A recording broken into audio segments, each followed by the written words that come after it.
And today's topic is all about stopping and reflecting. So let me ask you a question. Do you find yourself on the treadmill of life, doing every day, and sometimes you start to feel like it's just Groundhog Day?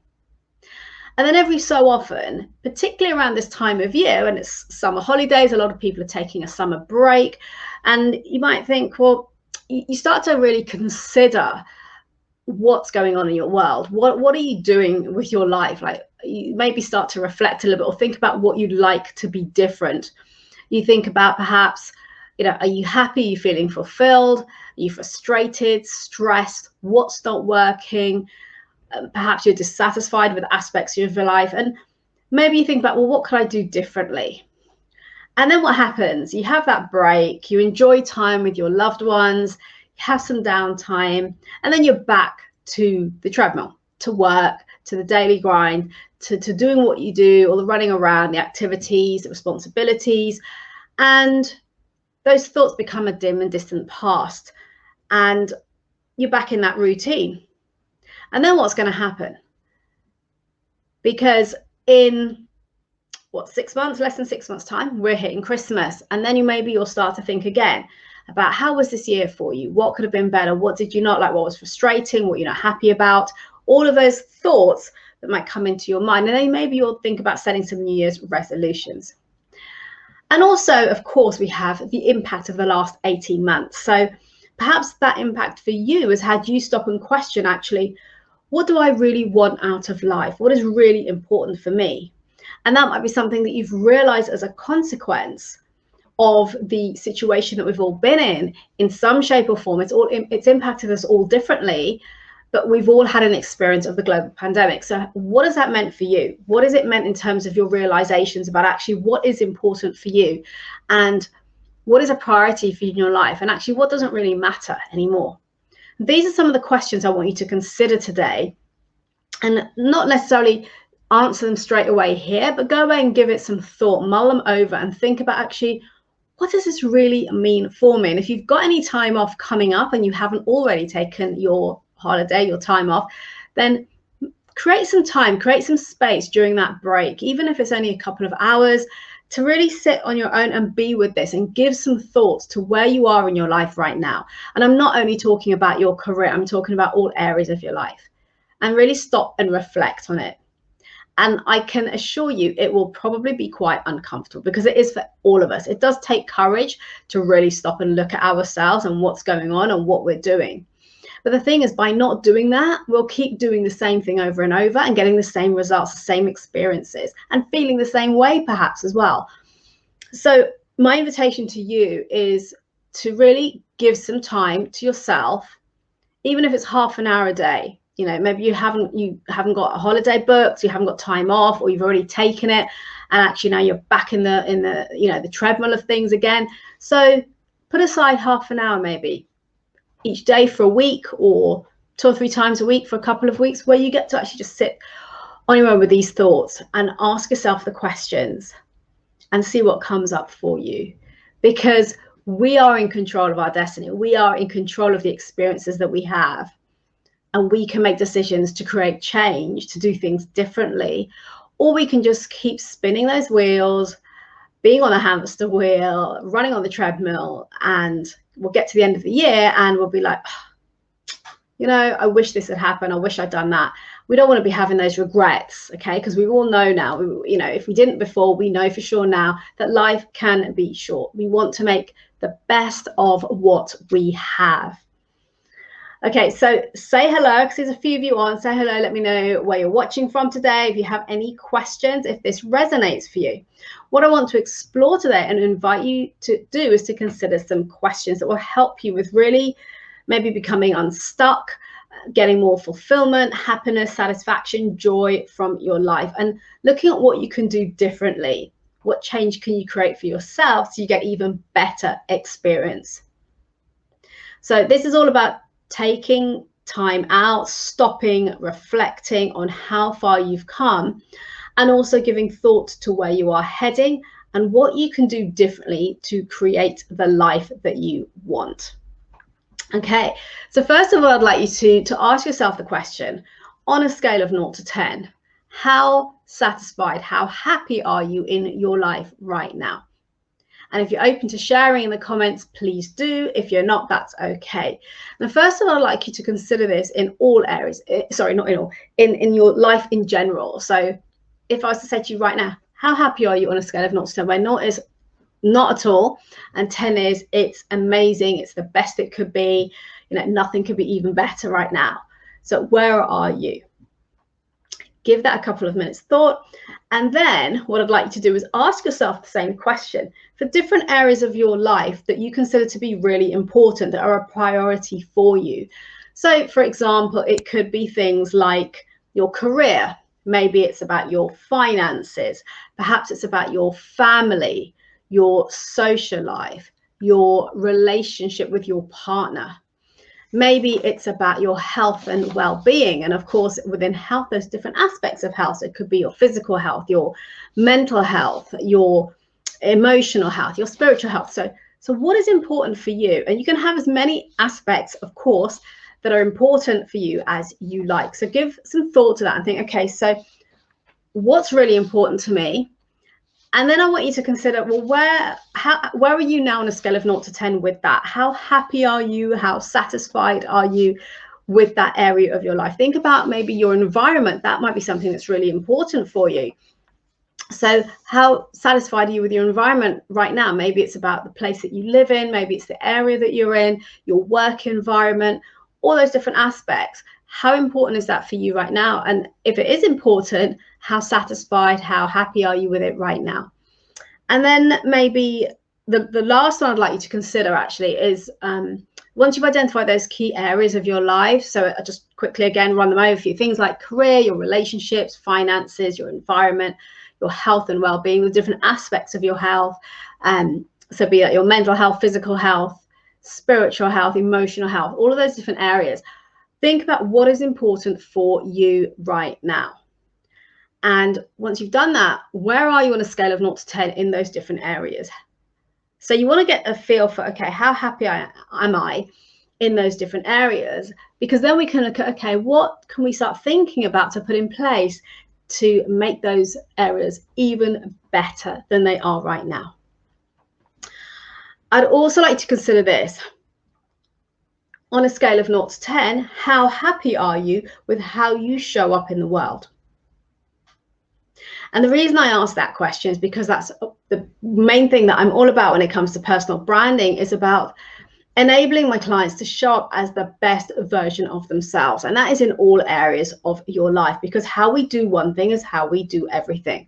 So whilst my focus is on your career and how you can advance your career and earn more money and get the promotions and get the recognition, actually all of the impact of that will have a significant impact or influence on the rest of your life, the other areas of your life, be it your relationships, your health, your well-being, you know, just how fulfilled, how happy you're feeling. So all of this is really important because it all intertwines with one another.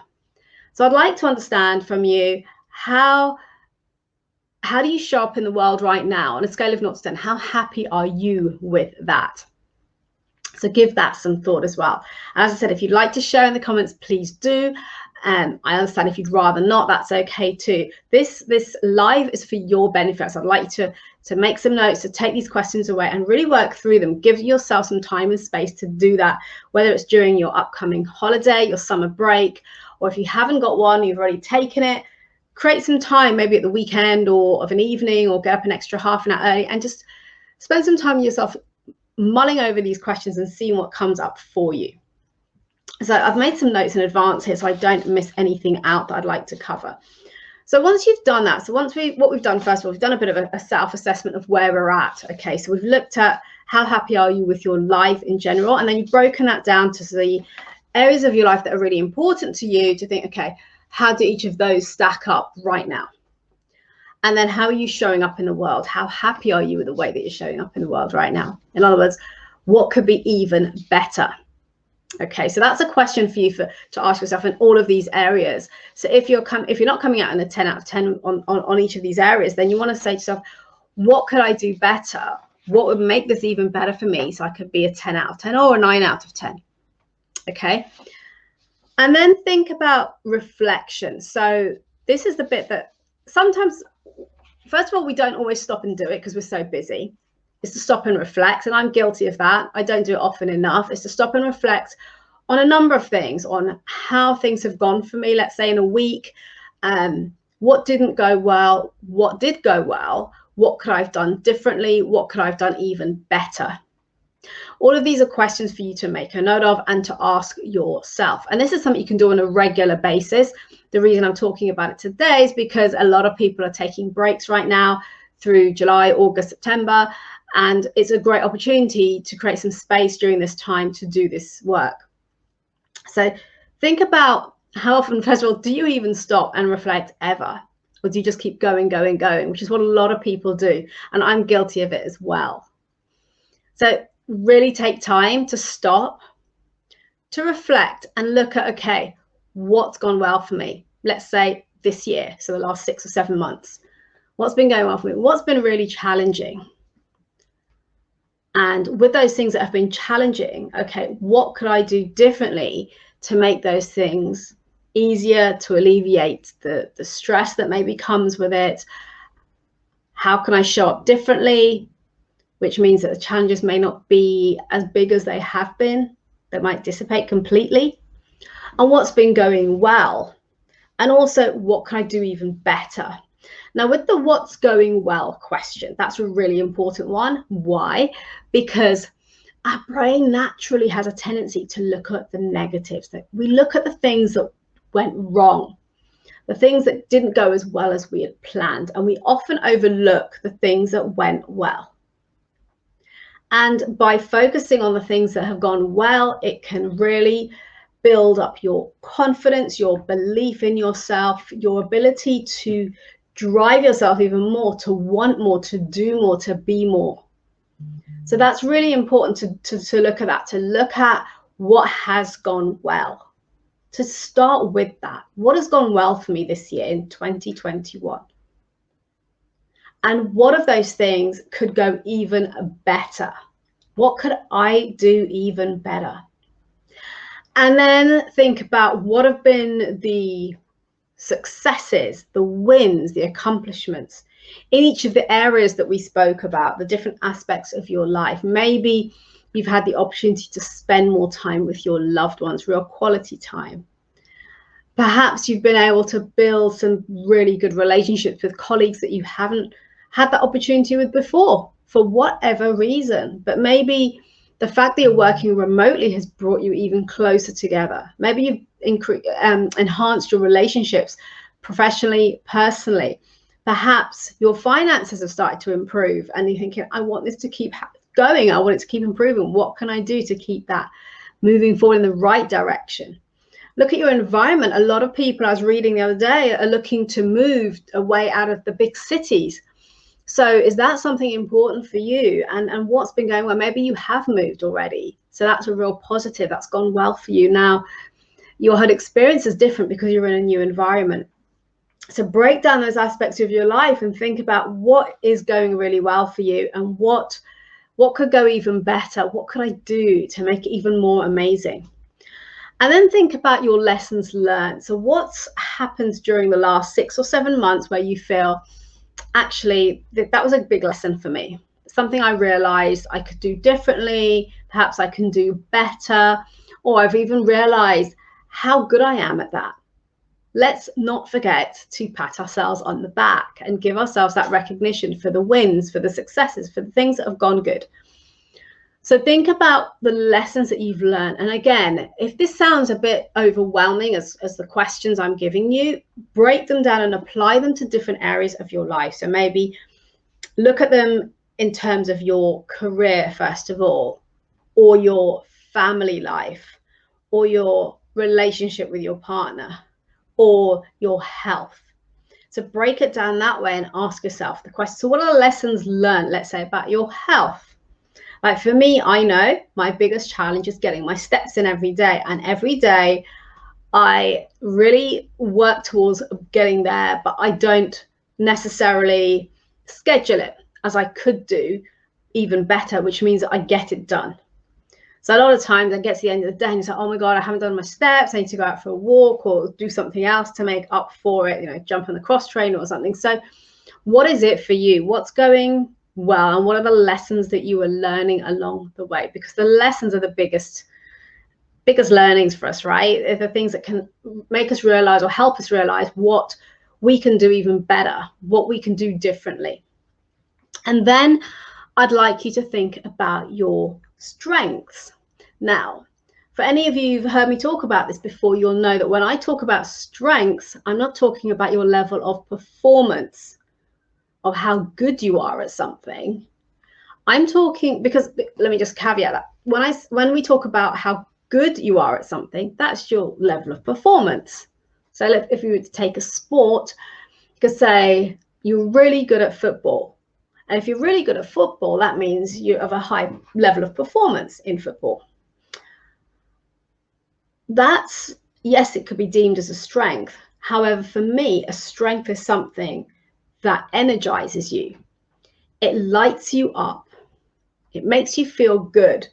Time flies by while you're doing that activity because you love it so much. That is more of a strength in my mind. That's just my opinion. And the way I see it, I'll give you an example. I'll give you an example within a careers context that I use Excel spreadsheets a lot. Okay. And my background as an accountant many, many years ago, I used to use Excel lots and lots. Okay. And then in the latter years, when I moved into sales, I still used it, but I used it in a very different way. So yes, I'm good at using Excel. And that means from a performance point of view, it's good, but does it light me up? And it actually depends what I'm doing with it. So if you put me into the context of looking at, let's say, forecasting, cost models, the kind of work I would use spreadsheets for when I was an accountant, that did not light me up. It drained my energy. And that's when I started to realize that this career isn't a career for me. Whereas when I use Excel when I was in my sales role, I loved it. I loved it using it because I was using it in a different way for different things, and it light me up. And even now, when I have to create things on Excel for my business, I'm good with it. I'm happy to do it and play around with it because that energizes me and I enjoy it. Now that's just one example I'm using of Excel, right? Maybe not the most exciting thing in the world, but to give you the example that you can have something like that. That's one thing, but depending what you're doing with it or how you use it makes a difference to whether it can energize you or it can drain you. So you want to look at the energy behind the things that you do, the activities and the tasks. And the point here is to think, again, in all these different areas of your life, when we're doing things that light us up, that energize us, that make us happy, where time just flies because you're having so much fun, you're enjoying it, you're engrossed in it, as opposed to when you're continually looking at the clock, just wishing the time would end, and when's the end of the day so I can log off because I hate doing what I'm doing. That is draining energy. And that isn't healthy. And that is something that actually can cause a lot of illness and ill health and disease in the body. So you want to find things in different areas of your life that energize you, that light you up, that you simply enjoy. And that's why this reflection time is really important.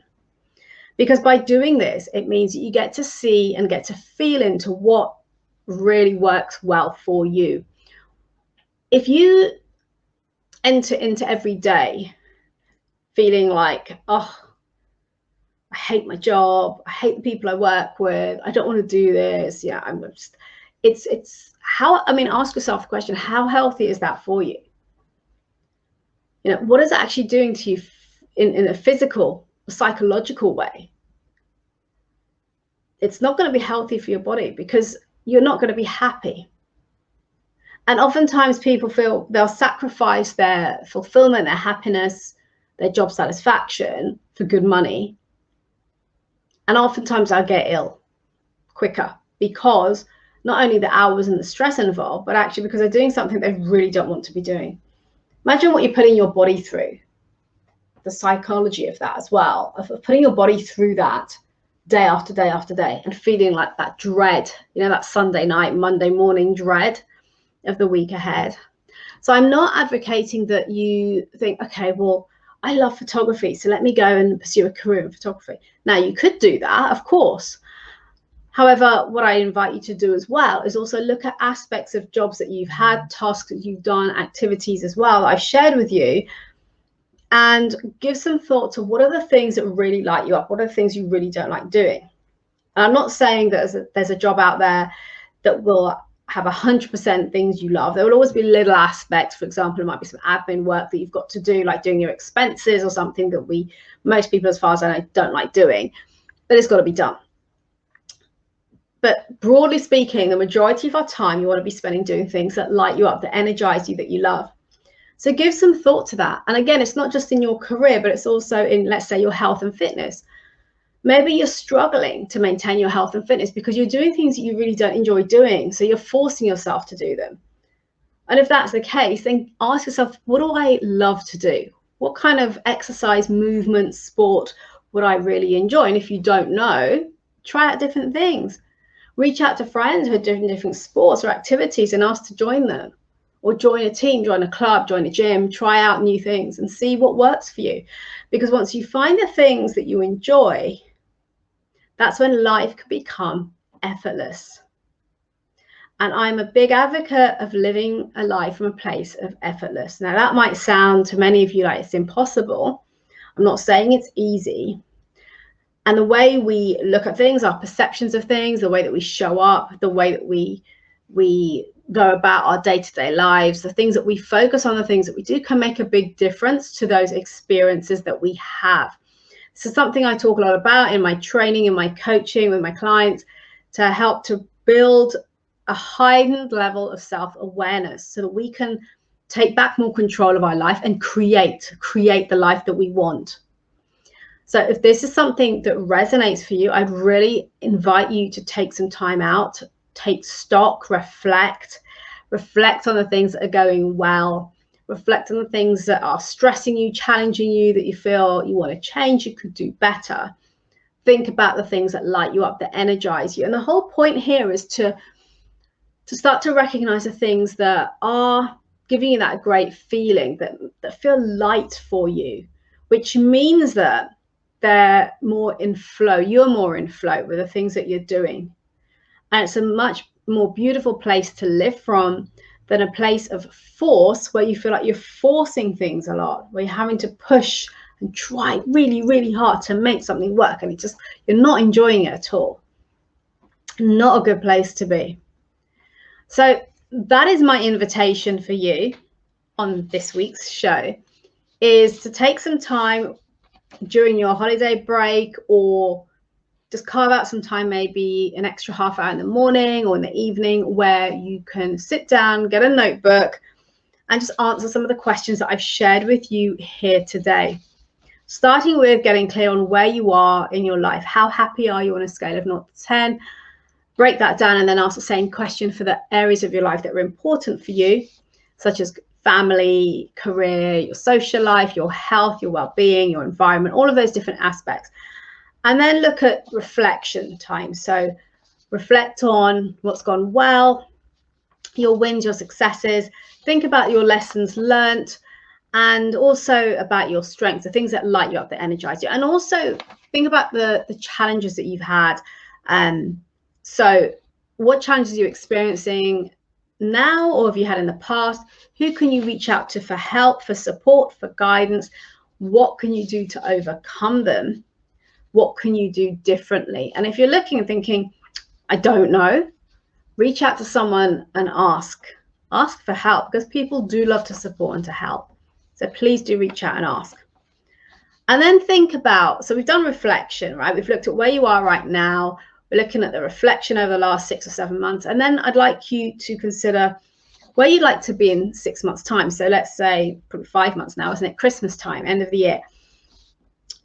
Where would you like to be? Start to visualize what that will look like, again, in all areas of your life. So visualize it and think about how you want to feel when we hit the end of the year. How do you want to be feeling about your life and a bit about the different areas of your life?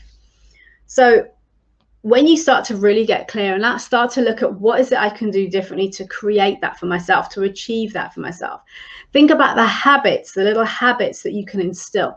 They don't have to be huge, because oftentimes if you start to create massive change all of a sudden, we don't sustain it because it's too big, and it's just, it's like going on a ridiculous, like crazy diet for, well, we start it and then after a few weeks we give up because it's so extreme and we're not enjoying it. So bring in small little habits, like the compound effect. I was listening to Darren Hardy's audiobook of the compound effect the other day, and he talks a lot about this. It's the small little things that create the big change over time. So it's about being patient with it and taking those small steps to make that change. So ask yourself, where would you like to be in 5 or 6 months time at the end of the year, and visualize that and think, okay, what are the small things that I could start to do today that can help to facilitate and create that change? For example, if you're thinking about health and well-being, if you want more energy and more clarity of mind, perhaps it's simply about doing more exercise or starting exercises because you stopped when gyms have been closed, or whatever it might be. Or maybe you've not been well and so you haven't been able to exercise and that's restricted you. So what small steps could you start to take that in 5 months' time will get you closer to where you want to be? That's my invitation today, is to stop, to reflect, to ask yourself these key questions that I have shared with you today, and be honest with yourself about what you can do to create that change. There's another book I'd recommend. So you've got Darren Hardy's A Compound Effect. We've also got Atomic Habits by James Clear. It's a book I've been reading recently. And again, it talks about instilling those little habits and how over time, if you keep doing them, the consistency, you'll get to create that change for you. So what is the change that you want to see in your world, in your life, in the different areas of your life to improve upon it? Because we can all take control to influence that, to have better experiences. And even if things are really good at the moment, there's always so much more we can still do to make it even better. So my invitation to you is to take some time out, to stop, to reflect, ask yourself those uncomfortable questions and see where it takes you. And by all means, do reach out to me if you have any questions on this, if you'd like some support with this, and comment. If you're watching live now, if you're watching on the replay, then do comment, tag me in. I will come back and answer any questions you have. Direct message me. I'd be more than happy to hop on a call with you. And I do hope this has been helpful for you. What I don't want you to do is get to the end of the year and have massive regrets of all the things you didn't do because you really didn't actually stop, reflect, look at where you are at right now, take stock and think about, where do I want to be in the next 6 months? And that's something, the reason I brought this topic up today, is I'm going to be doing next week, is to take a little bit of time offline, away from all of the noise, to create some space for myself to reflect on all of these things too, so that I can continue to create the life that I want. And I want that for you too. So as I said, go through, listen to the questions, make some notes on them, spend some time creating space to answer those questions honestly for yourself, and look at the things, the actions that you can take to get you to where you want to be. And I will be back. So this show is usually weekly. As I said, I'm stepping back a little bit from my online activity for the month of August. So I will be still online posting and sharing with you and checking in, but my lives will be back on Thursday, the 9th of September. So there will be a note on my profile page to remind you of that. So do check back in with me then, but I am available if you want to message me and reach out. If we need to have a call, I'm happy to hop on a call with you. In the meantime, please do grab your copy of your playbook if you haven't already. It talks all about the different areas of your personal brand that help you to be even more visible, to stand out, to make a lasting impression and be remembered for all of the right reasons. And until next time, remember to build your influence, to make an impact, be remembered for the right reasons by showing up as the best version of you. I look forward to seeing you next time. In the meantime, have an amazing summer. Enjoy the good weather. I'm hoping you're all having some good weather. And I will see you very, very soon. Take care.